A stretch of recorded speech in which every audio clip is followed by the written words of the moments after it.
Yo, welcome back to another Borderlands 4 video, and in this video we're going to go over a build for VEX, which is going to focus around the phase daggers, and it's going to be all melee focused with a little bit of the spectres and reapers in there. So yeah, let's get straight into the video. So to get us started, we'll be going over the skill tree, we'll be going over VEX's like built-in attunement and Vault Hunter trait, which is very important for this setup. It allows us to swap elements on the fly with our melee, so we can match elements at all given times, and that's going to be our main focus. So what Phase Covenant does is basically VEX is attuned to an elemental type of their current weapon or gun, converting all action skill and melee damage into that type. So what we're going to be doing is we're going to be having multiple different elements swapping over to those weapons to match the element or damage type. So armor, we'd swap to a corrosive weapon, we have corrosive melee, and that's basically how this build is going to function all the way through. So our action skill is going to be Dead Ringer, which basically allows us to summon Reapers and Spectres. We're mainly doing this for the Reapers, but we will be spawning one Spectre, as you'll see later in the build of to why we do that. They're really strong, they deal hefty amounts of damage, and they help clear out like good areas of mobbing. So super strong, big fan of them. So yeah, that's going to be our action skill. Our first 5 points going into Fell Inscriptions, which is VEX and her minions gain increased melee damage and maximum health capacity. So 30% maximum health capacity and just flat out 35% increase in melee damage. Like I said, melee build, there's not really much else to say about this. The max health's really nice. We're going to be up close and personal a lot of the time, so survivability is important. So our augment for the build is going to be Coven, which is spawning a Reaper grants VEX and M minions health regeneration for a duration, and spawning a Spectre grants VEX and M minions critical hit chance for a duration. Both of the effects can stack, so we're getting 10% health regen and 10% critical hit chance for 20 seconds. It stacks 3 times, so 30% of both. This is really strong for bossing, because when we are hitting our melee, we get that increased critical hit chance for any of our abilities or attacks or whatever, all the weapons, everything. So yeah, Coven is the only thing you can use here. Everything else I have tried, but this is the one that allowed us to get the most damage output. Next up we have Cursed Blade, which is VEX's melee attacks apply curse to hit enemies, making them take kinetic status effect damage anytime they take gun damage. This doesn't look like it's going to do a lot of damage, and it doesn't feel like it at first, but I have noticed it with the next point that we put into. Basically, it allows the Reapers to trigger this, so it's consistent across the board for when I'm just mobbing and doing different things. So yeah, we take it. It's better than most other options around here.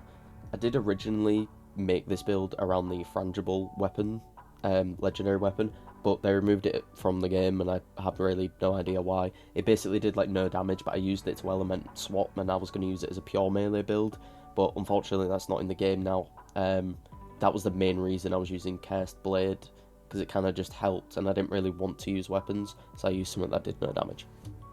Then we follow that on with Extra Cursed, which is Cursed damage now triggers on minion melee hit or melee damage, and deals increased damage when it's triggered by a critical hit. So it's a 200% increased damage when it's triggered by a crit.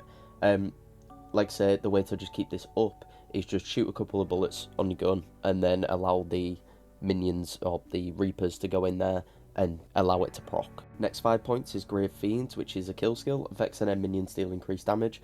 This is just nice across the board. Minions are getting more damage, I'm getting more damage, and it's just damage dealt across the board. It's not like specific damage, so this will help our melee, this will help the minions, this will help everything to do with the build. And to pair with the Grave Fiends, we have Blood Sacrifice, which is activate kill skills whenever VEX's minion or minions die.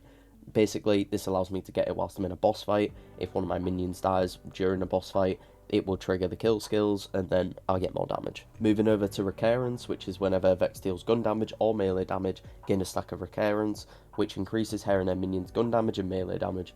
Straight to the point, it stacks 50 times, and so that's a 50% increase to our melee damage. It obviously increases our gun damage as well, but we're not looking for the gun damage here. If you want to get it built up quickly, fast fire rate weapon, builds up all the stacks, and then you've got a flat 50% increase to your melee damage. Next up we've got Haruspex, I think that's how you say it. It's a melee override. VEX now throws a phase dagger from her offhand that deals melee damage to enemies hit. Phase daggers can critically hit. Don't worry about the kill skill too much. So the cooldown is reset if you get a kill. It's not with it, it's just any kill, it will reset it. But then we'll move on to the one below that, which is pincushion. Haruspecs now throws 5 phase daggers from both hands in a fan pattern. Killing an enemy only refunds 33% of the cooldown. That, again, doesn't really matter too much. It's a little bit difficult with it in boss fights, but if I'm being completely honest, you don't really notice it that often when you've got all your Reapers out and you're in like mobbing areas. It's pretty much near instant it will come back because of how much shit you're going to be killing. Our final 5 points are going into reverberations. I don't really know how you pronounce it. I assume that's it. Melee damage dealt by Vex or her minions have a chance to deal incendiary melee damage. So the chance is 50% and the damage is 150% of the initial damage you dealt. So the higher your initial melee hit is, the more damage you'll deal on top of that, or have a chance to at 50% to deal as incendiary damage. This is a big one for this build because anything that is flesh, it will obliterate basically. And finally, our capstone for this tree and this build is Grim Reaper, which is, so you hold with whatever it is to use your action skill, spawn a Grim Reaper that drains nearby enemies, dealing status effect damage and regenerating health for each trained enemy. This isn't too important, but it does kind of tie into the melee side of things. We're going to be using Reapers. We might as well have a Grim Reaper that deals a good chunk of damage. And when it dies, if it's draining an enemy, it will have a chance to spawn another Reaper. The rest of our points are going to be over in the red tree, starting off with Blood is Magic, which is Vex deals increased action skill damage the higher her health. So this basically is just for the Reapers, so the more health I have, the more the damage they'll deal. I assume it works. The thing is that the Reapers don't actually class, or the Spectres. So the class as an action skill, obviously, but they don't class, like when it says action skill is active, they're technically not active when they're out. It doesn't work that way, but I assume Blood is Magic does work, and the game isn't that convoluted to make them not work. So yeah, Blood is Magic, 5 points. We're also going to go 3 points into Hasty Fiends, which is giving us movement speed and damage reduction. So 20% damage reduction, a 15% increase to movement speed. Obviously with melee, so moving around the arena or the boss room is perfect. 20% damage reduction, like I say, we're at close range at all times. Any form of damage reduction is handy.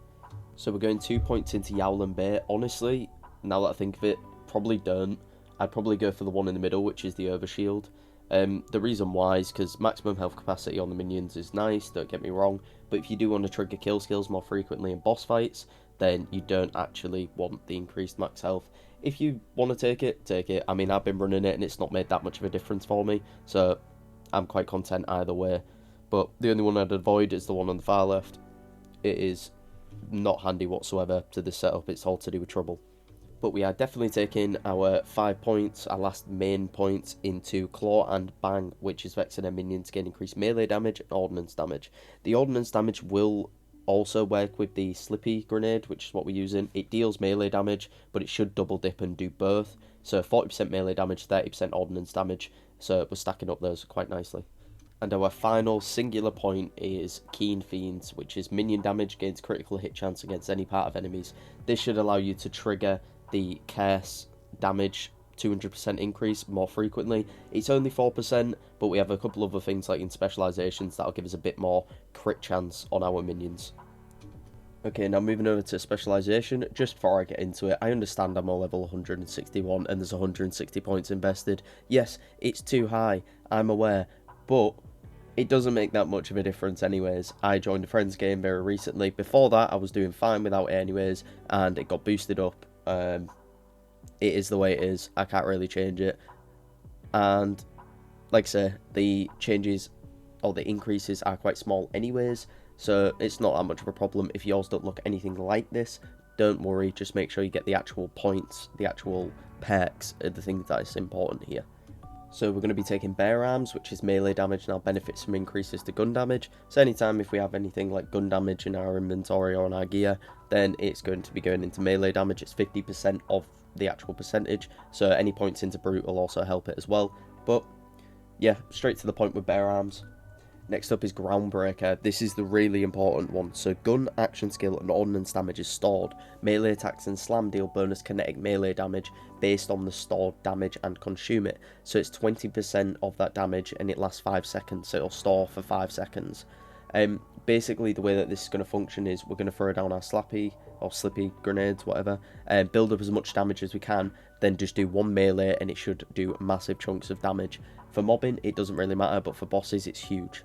Also, anything that isn't actually a straight normal melee will not proc this. The only thing that will proc it is an actual melee. So the daggers won't proc it, and neither with the mantra, which is basically the face puncher. Don't get me started. This also stacks really well with reverberations or whatever it is, where melee damage dealt by Vex and the minions have a chance to be incendiary melee damage, and it deals 150% of the initial damage dealt. So what we do here is we build up, we have that 50% chance to proc, which deals 150% on top of that as incendiary, which could double, triple our damage. We are also taking I Am a Gun, which is action skill damage, now benefits from increased gun damage. The action skill damage is obviously our minions, our Reapers and our Spectres. It's just a nice little bonus. If you want to swap this out for something else, feel free to, but when I'm mobbing, I like to have them just do a lot of damage and deal with most of the mobs for me. And finally, a Honed Mind. Action skills gain a chance to critically hit enemies and also gain action skill critical hit damage. So that's 5% there that adds on to the 4% that we have in our tree with the 1 point in there. And then the action skill critical hit damage is a plus 50%, which is really, really nice. This is how we get that chance up to nearly 10%. And the Reapers attack quite quickly as well, so they should proc quite often, especially with multiple out at once. And finally, onto our weapons and our gear. Basically, for the weapons, you see I'm using 2 blue Malawan SMGs. The main reason for this is just because I want to have multiple different elements. I realise that 3 of them have fire on it. That is just the way the cookie crumbles. I don't need 3 for that. But this is how I swap my elements around consistently. And my idea for this is always having Malawan weapons, because I have a Malawan enhancement as well. So yeah, make sure you are dipping your toe in every single element you can, so that when the time comes, you need that element swapped to it. As you can see, I also have 2 mantras. I do use them because they deal melee damage, and sometimes it's just nicer to have. But ideally, if it was in my scenario, they wouldn't be in the game whatsoever. But since it is, here it is. So I have 2 mantras. They're quite good. They're not amazing, but they do what they need to do most of the time. They will not proc Groundbreaker, which is really nice because that means I can actually stack more damage by just shooting this, and then I can use Groundbreaker with an actual melee, which should pump out more damage overall. Finally, onto our gear, which we'll be using the triple bypass as a rep kit, which gives us 3 charges and a 30% chance to replenish a charge on kill. And I've rolled mine with hard hitter, which is on use, grant increased melee damage dealt by 50% for 10 seconds. Again, even more damage, just stacking up constantly. I currently don't have a firmware on this because I recently got this to drop, and I haven't found one to actually put onto it yet. But when I do, it will be real big fist. Next up for our ordnance is the Slippy, which deals melee damage on detonation. This thing can get you killed. Honestly, the amount of times I have downed myself with this, it is crazy. Be careful with it. Really, really good. Super fun. Helps us stack up loads of damage so we can proc Groundbreaker. So yeah, it's a no-brainer. There's no other options here, which is great to not use the crit knife for once. So next up is our class mod. And before I was using this without this class mod, and then the raid boss dropped, and then this dropped with it, and I was like, okay, this is exactly what I needed. It's perfect. So basically, phase daggers have a chance to ricochet, and critical hits gain a stack of misery for a duration, increasing skill damage. Skill damage is also the daggers, so they get damage increase. It can stack up to 50 times. It will always roll with skill critical hit chance, which is really nice as well, so then my phase daggers can crit more frequently. It's a no-brainer. I rolled 5 into horror specs, which is great because that's obviously the initial damage that the blade will do. Ideally, that's what you want to look for. Try and also roll something like increase to melee damage, something like that, something that's going to benefit the build a bit more. I only got energy shield recharge rate or regeneration rate. It's not great. I am looking for another one. I'll get there eventually. The shield we're using is the heavyweight. Basically, it's a melee shield. I don't see major increases with this, but it is nice to have. I mean, apparently it feels like it. I think it works. I'm not sure, but I think it works. So yeah, on melee hit, consume an armor segment to deal 100% melee damage. When you shoot the mantra, it will also drain it, so it feels like you're taking more damage than you actually are, but just make sure you have a nice amount of health capacity. Flanking grants up to 10% movement speed, scaling with broken segments, so 40% movement speed is really, really nice, and Missile Swarm, I'll probably roll something else on it. Not overly important, but again, the melee damage, it's really nice to have. You just don't have as much survivability with it, sadly.